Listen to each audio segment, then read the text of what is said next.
Care অর্ডারের আরো একটি নতুন ভিডিওতে সবাইকে স্বাগতম।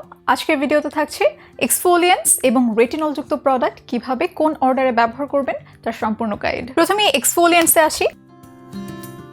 এক্সফোলিয়েন্স আমাদের স্কিনের ডেড সেলস দূর করে, পোরস ক্লিন করে এবং টেক্সচার ইভেন আউট করতে হেল্প করে। এক্সফোলিয়েন্স সবসময় ইভিনিং রুটিনে ব্যবহার করবেন, অর্থাৎ রাতের স্কিন কেয়ার রুটিনে ব্যবহার করবেন। এবং এক্সফোলিয়েন্স ব্যবহারের জন্য প্রথমে ডাবল ক্লিনজিং করে নেবেন, অর্থাৎ প্রথম স্টেপে মাইসেলার ওয়াটার অথবা ক্লেনজিং অয়েল অথবা ক্লেনজিং বাম ব্যবহার করবেন।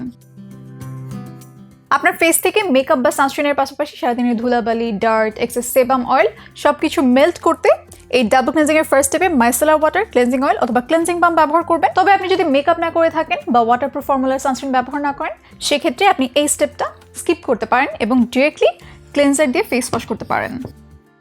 আর যদি ফেসে মেকআপ থাকে বা ওয়াটারপ্রুফ সানস্ক্রিন থাকে অথবা আপনার যদি পোর ক্লগিং টেন্ডেন্সি থাকে অর্থাৎ একনে প্রোন স্কিন হয়ে থাকে, সেক্ষেত্রে ফার্স্ট স্টেপে মাইসেলার ওয়াটার, ক্লেনজিং অয়েল অথবা ক্লেনজিং বাম ব্যবহার করে নেবেন। এরপরে ক্লেন্সার ব্যবহার করবেন, এরপর এক্সফোলিয়েন্ট ব্যবহার করবেন, অর্থাৎ HBH যুক্ত টোনার অথবা আদার কেমিক্যাল এক্সফোলিয়েন্টস। এক্সফোলিয়েশনের পরে স্কিন একটা রিপ্লেনিশিং ময়েশ্চার প্রোভাইড করতে হাইড্রেটিং টোনার বা এসেন্স ব্যবহার করতে পারেন। এরপর ময়েশ্চার লক করতে ময়েশ্চারাইজার ব্যবহার করে নেবেন এবং lastly eye cream. Eye cream optional, একদম ডেলিকেট ফর্মুলার আই ক্রিম ব্যবহার করতে পারেন আন্ডার আই এরিয়া হাইড্রেট করতে। এবার এক্সফোলিয়েন্স ব্যবহারে কি কি সতর্কতা মেনে চলবেন সেটা বলে দিই। এক্সফোলিয়েন্স অলওয়েজ ড্রাই ফেসে ব্যবহার করবেন, অর্থাৎ ডাবল ক্লেনজিং এর পরে মুখ ধুয়ে ভালো করে মুছে যখন একদম ড্রাই হয়ে যাবে, এরপরই এক্সফোলিয়েটিং টোনার ব্যবহার করবেন।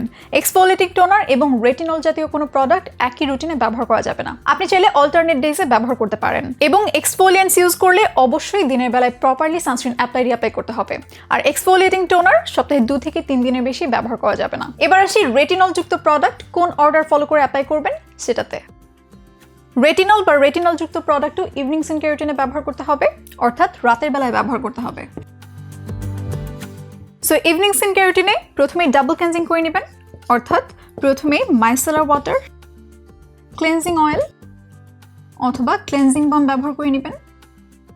তবে আগে যেমনটা বললাম যে আপনার ফেসে যদি মেকআপ না থাকে বা ওয়াটারপ্রুফ ফর্মুলা সানস্ক্রিন ব্যবহার না করেন অথবা আপনার যদি পোর ক্লগিং টেন্ডেন্সি না থাকে বা একনে প্রোন স্কিন না হয়ে থাকে, সেক্ষেত্রে আপনি ডাবল ক্লেনজিং এর এই ফার্স্ট স্টেপটা স্কিপ করতে পারেন এবং ডিরেক্টলি ক্লেন্সার দিয়ে ফেস ওয়াশ করে ফেলতে পারেন। আদারওয়াইজ প্রথমে ডাবল ক্লেনজিং রুটিনটা ফলো করবেন, এরপর হাইড্রেটিং টোনার বা এসেন্স ব্যবহার করতে পারেন।